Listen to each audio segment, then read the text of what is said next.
Assalamualaikum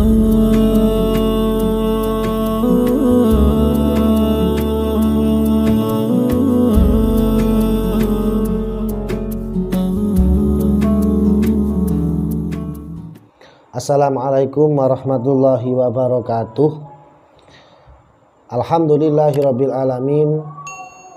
Wassalatu wassalamu ala asyrafil anbiya wal mursalin sayyidina wa maulana Muhammadin wa ala alihi wa sahbihi ajmain, amma ba'du. Alhamdulillah, kini kita kembali hadir dalam keadaan sehat walafiat, dan dalam kesempatan kali ini kami akan membahas pertanyaan-pertanyaan. Salah satunya, ada seseorang mengalami mimpi basah namun pada kenyataannya tidak keluar. Artinya ketika dia terbangun tidak ada bekas ataupun tidak ada tanda-tandanya mani itu keluar. Namun pada saat dia itu mimpi basah, terasa sekali nikmat keluarnya mimpi basah. Maka bagaimana hukumnya mandi orang tersebut? Wajibkah dia itu melaksanakan mandi?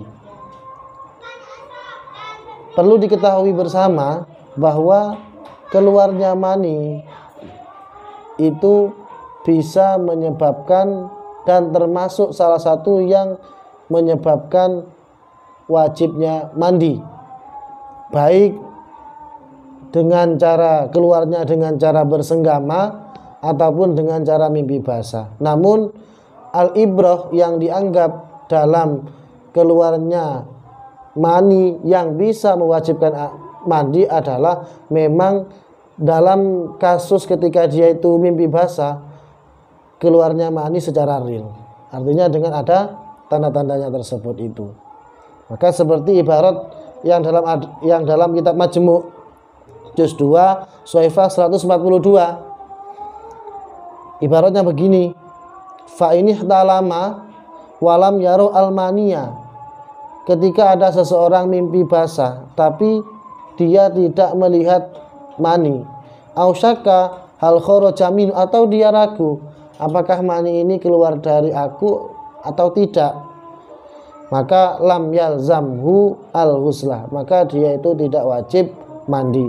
Wa in ra'a almania, sebaliknya ketika ada seseorang melihat mani pada pakaiannya, walam yadhkur ikhtilaman, nah dia itu tidak merasakan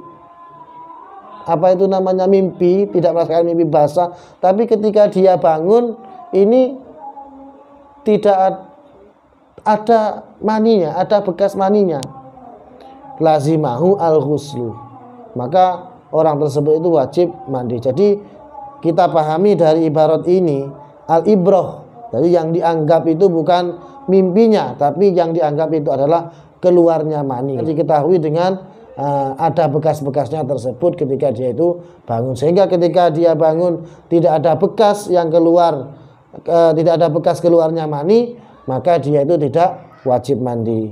Kenapa? Lima rawat Aisyah radhiyallahu anha, karena ada hadis yang diriwayatkan oleh Sayyidatuna Aisyah radhiyallahu anha, anna Nabiya sallallahu alaihi wasallam suila anir rajul yajidu al balala wala yadhkuru al ikhtilama qala yaghtasilu, bahwa Nabi sallallahu alaihi wasallam pernah ditanya oleh seorang laki-laki yang pada waktu dia itu bangun dari tidurnya ada basah-basah di pakaiannya, artinya menemukan bekas-bekas mani di pakaiannya, dan dia itu tidak mimpi pada waktu itu.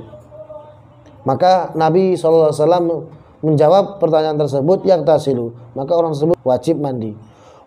Wa anir rajuli yaro annahu ihtalama wala yajidu al balala, dan juga Nabi SAW ditanya dari seseorang yang pernah mimpi namun dia tidak menemukan bekas keluarnya mani di bajunya, di pakaiannya.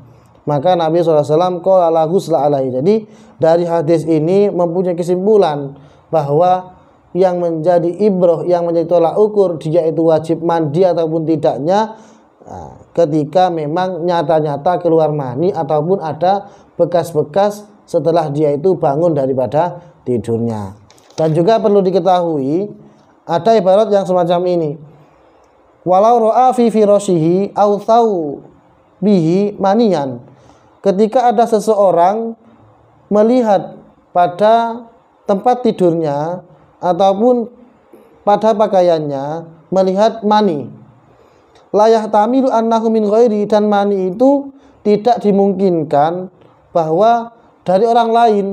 Jadi memang misalkan dia itu ada tidur sendirian, misalkan dia itu tidur sendirian, kemudian di pakaiannya terdapat bekas keluarnya mani, nah, maka dia itu lazimahu al-ghuslu, maka dia itu wajib untuk mandi karena ada bekas mani yang di situ itu ada pada pakaiannya dan tidak dimungkinkan mani itu dari orang lain.